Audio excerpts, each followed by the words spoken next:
राम नाम का धन सबसे बड़ा, ना तौला जाए ना बिक पाए। जिसने श्रद्धा से जो अर्पित किया वो प्रभु के चरणों में अमर हो जाए। लेकिन जब उसी समर्पण पर सवाल उठने लगे, जब आस्था के साथ पारदर्शिता की चर्चा होने लगे, तब मामला सिर्फ सोने का नहीं रहता, वो करोड़ों श्रद्धालुओं के विश्वास का विषय बन गया। नमस्कार, मैं हूं माज और आप देख रहे हैं डायनामाइट न्यूज। आज हम बात करेंगे उस खबर की जिसने पिछले कुछ दिनों में अयोध्या से लेकर पूरे देश तक एक नई बहस छेड़ दी है। सवाल है, क्या राम मंदिर से सोने की रामचरितमानस गायब हो गई थी? क्या सचमुच ट्रस्ट ने कोई जानकारी छिपाई या फिर पूरा मामला रिकॉर्ड और संवाद की कमी का है? इन सभी सवालों के जवाब जानने के लिए हमें इस पूरे घटनाक्रम को शुरुआत से समझना होगा। आखिर विवाद शुरू कैसे हुआ? इस कहानी की शुरुआत होती है एक ऐसे व्यक्ति की जो वर्षों तक देश की प्रशासनिक व्यवस्था का हिस्सा रहे। पूर्व आईएएस अधिकारी और भारत सरकार में गृह सचिव रह चुके एस लक्ष्मी नारायण। उन्होंने सार्वजनिक रूप से दावा किया कि उन्होंने अपनी दिवंगत मां की अंतिम इच्छा पूरी करने के लिए भगवान श्री राम को एक विशेष भेंट समर्पित करने का निर्णय लिया। ये कोई साधारण धार्मिक पुस्तक नहीं थी, ये थी स्वर्ण चरित्र रामचरितमानस। उनके अनुसार इस रामचरितमानस के निर्माण में उनकी माता के आभूषणों से प्राप्त सोने का उपयोग किया गया। यानी ये केवल आर्थिक दृष्टि से मूल्यवान नहीं थी, बल्कि एक परिवार की श्रद्धा, भावनाओं और स्मृतियों से जुड़ी हुई एक धरोहर भी थी। और यही कारण है कि इस पूरे मामले को केवल एक दान के रूप में नहीं देखा जा रहा है। आखिर कब दी गई थी रामचरितमानस? सार्वजनिक रूप से सामने आई जानकारी के अनुसार 8 अप्रैल 2024 को रामनवमी से पहले एस लक्ष्मी नारायण अयोध्या पहुंचे। उन्होंने ये स्वर्ण जड़ित रामचरितमानस श्री राम जन्मभूमि तीर्थ ट्रस्ट को सौंप दी ताकि इसे भगवान रामलल्ला को समर्पित किया जा सके। उनका कहना है कि उस समय मंदिर प्रशासन ने इसे स्वीकार किया। बाद में यह भी बताया गया कि कुछ समय तक इसे रामचरितमानस, इसकी बात हो रही है, इसको मंदिर परिसर में श्रद्धालुओं के दर्शन के लिए रखा गया और इसकी पूजा भी हुई। यहीं तक सब कुछ सामान्य था, लेकिन कुछ महीने बाद कहानी ने एक नया मोड़ ले लिया। और आखिर क्या मोड़ लिया, अब वो मैं आपको आगे बताता हूँ। और आखिर सवाल क्यों उठे? एस लक्ष्मी नारायण का कहना है कि जब उन्होंने बाद में इस रामचरितमानस के बारे में जानकारी लेनी चाहिए तो उन्हें साफ उत्तर नहीं मिला।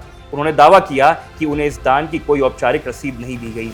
उन्होंने कई बार संपर्क करने के प्रयास किया, फोन किए, पत्र लिखे, व्हाट्सएप पर संदेश भेजे और बाद में ट्रस्ट के पदाधिकारियों से व्यक्तिगत रूप से बातचीत करने का प्रयास किया। लेकिन उनके अनुसार उन्हें ऐसा कोई साफ स्पष्ट उत्तर नहीं मिला जिस पे वो भरोसा कर सकें कि आखिर उनकी दी गई भेंट कहाँ है।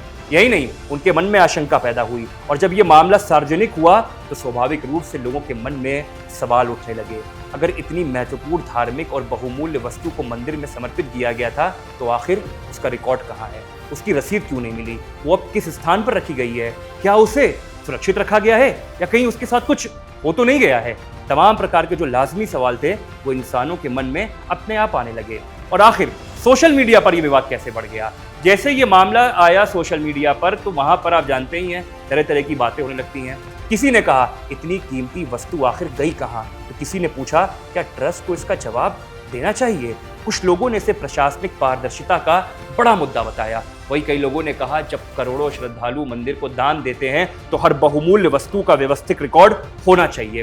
हालांकि इस दौरान कई ऐसे दावे भी सोशल मीडिया पर वायरल हुए जिनकी आधिकारिक पुष्टि नहीं हुई थी और यही वजह थी कि लोगों की नजरें सीधे श्री राम जन्मभूमि तीर्थ ट्रस्ट पर आकर टिक गई हैं। सबको इंतजार था क्या ट्रस्ट इस पूरे मामले पर अपनी कोई आधिकारिक प्रतिक्रिया देगा, नहीं देगा? क्या वो बताएगा कि स्वर्ण रामचरितमानस आखिर कहाँ है और क्या दानदाता की शंकाओं का समाधान किया जाएगा? उन्हीं सवालों के बीच ट्रस्ट की ओर से भी आधिकारिक प्रतिक्रिया सामने आ गई और इस प्रतिक्रिया ने पूरे विवाद को एक नया, बिल्कुल नया मोड़ दे दिया है। ट्रस्ट का जवाब आया। पूरे विवाद की सच्चाई और बड़ा निष्कर्ष अब ये था कि आखिर इतने गंभीर आरोपों पर श्री राम तीर्थ ट्रस्ट क्या कहेगा? क्या वास्तव में स्वर्ण जड़ित रामचरितमानस मंदिर से गायब हो गई या फिर केवल सूचना के अभाव से पैदा हुआ ये मात्र विवाद था? इन्हीं सवालों के बीच ट्रस्ट की ओर से आधिकारिक प्रतिक्रिया सामने आई। ट्रस्ट ने साफ शब्दों में कहा कि सोने की रामचरितमानस गायब नहीं हुई है।